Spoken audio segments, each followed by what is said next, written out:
नमस्कार दोस्तों, कैसे हो आप सब। आज हम जानेंगे BCL limited share price target 2024, 2025 और 2030 के बारे में। आखिर इन सालों में इस शेयर की वैल्यू कहां तक जा सकती है।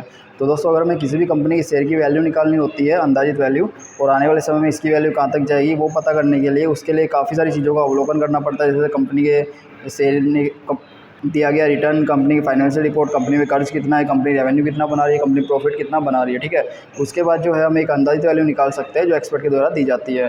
तो हम जो इस वीडियो में एकदम लाइव इस वैल्यू को निकालेंगे और देखेंगे भाई एक्सपर्ट के द्वारा ये वैल्यू कितनी दी गई है इन सालों में। तो यहाँ पे वैल्यू दी हुई है, पर हम इसको लास्ट में देखेंगे। उससे पहले हम कंपनी की कुछ ज़रूरी चीज़ों को देखेंगे जिससे आपको भी पता चल सके कि भाई ये वैल्यू किस तरह से निकाली गई है। तो सबसे पहले दिया हुआ पिछले 5 सालों में शेयर की कीमत में हुए बड़े बदलाव।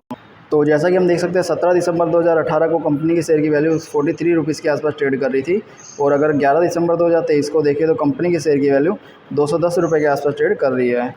और जो ये मैक्सिमम गई है 238 रुपये तक गई है। तो देखिए, कंपनी ने पिछले 5 सालों में इतना रिटर्न अपने निवेशकों को दिया है, जो कि लगभग 4 गुना पिछले 5 सालों में। तो दोस्तों, 5 सालों में 4 गुना रिटर्न कोई ज़्यादा नहीं कहा जा सकता। ठीक है, तो और अगर इसके सीक्वेंस को देखें तो भाई 43, 73, 1.5 और 196, 210, मतलब कंपनी के जो शेयर की वैल्यू है वो लगातार बढ़ती हुई देखी जा सकती है। गिरावट इसमें ज़्यादातर नहीं देखी गई, जो कि एक अच्छा संकेत है। ठीक है, तो इन सब चीज़ों को देखते हुए हम कंपनी को एक प्लस पॉइंट देंगे। यहाँ पे हमने एक वाइट बोर्ड को रखा हुआ है, जहाँ पे प्लस पॉइंट और माइनस पॉइंट को ऐड करेंगे। तो हमने जैसे देखा भाई कंपनी ने अच्छा रिटर्न दिया, तो हमने इसको एक प्लस पॉइंट दे दिया है। अब हम आगे देखते हैं कंपनी के पिछले 5 सालों की फाइनेंशियल रिपोर्ट। तो फाइनेंशियल रिपोर्ट को देखें तो देखिए 2018 में जो है कंपनी 405 करोड़ का रेवेन्यू बना रही थी, 1 करोड़ का जो है प्रॉफिट बना रही थी।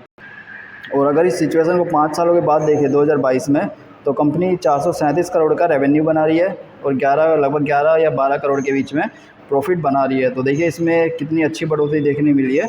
तो इससे कहा जा सकता है भाई कंपनी जो है फाइनेंशियल रूप से लगातार ग्रो होती हुई देखी जा सकती है। अभी कंपनी अच्छा रेवेन्यू भी बना रही है और ग्रोथ भी कर रही है, जो कि एक अच्छा संकेत है निवेशकों के लिए। तो हमने इसको एक और प्लस पॉइंट दे दिया है।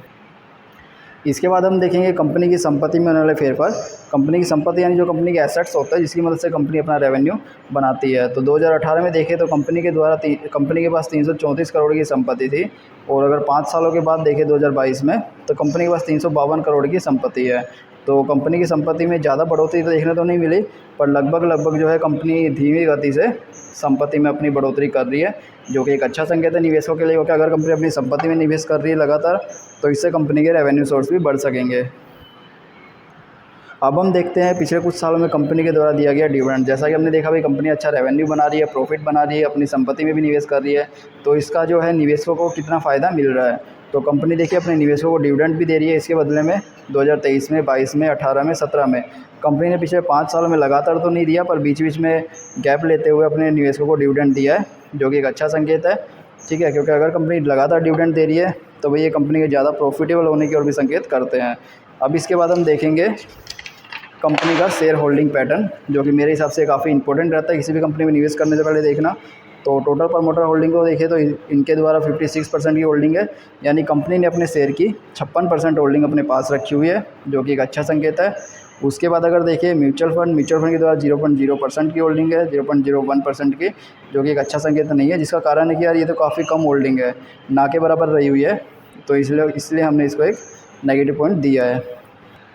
उसके बाद आता है अदर डोमेस्टिक इंस्टीट्यूशन, भारत के बड़े इन्वेस्टर, उनके द्वारा लगभग 2.5% की होल्डिंग, एक अच्छा संकेत है। फॉरेन इंस्टीट्यूशन, विदेशी इन्वेस्टर इसमें 0% उठाए हुए, जो कि एक अच्छा संकेत नहीं है। रिटेल इन्वेस्टर 40% रिटेल इन्वेस्टर काफ़ी ज़्यादा होते हैं। जैसा कि हम जानते हैं रिटेल इन्वेस्टर अगर ज़्यादा मात्रा में होते हैं तो अच्छा नहीं माना जाता। तो ये रिटेल इन्वेस्टर एक अच्छा संकेत नहीं है।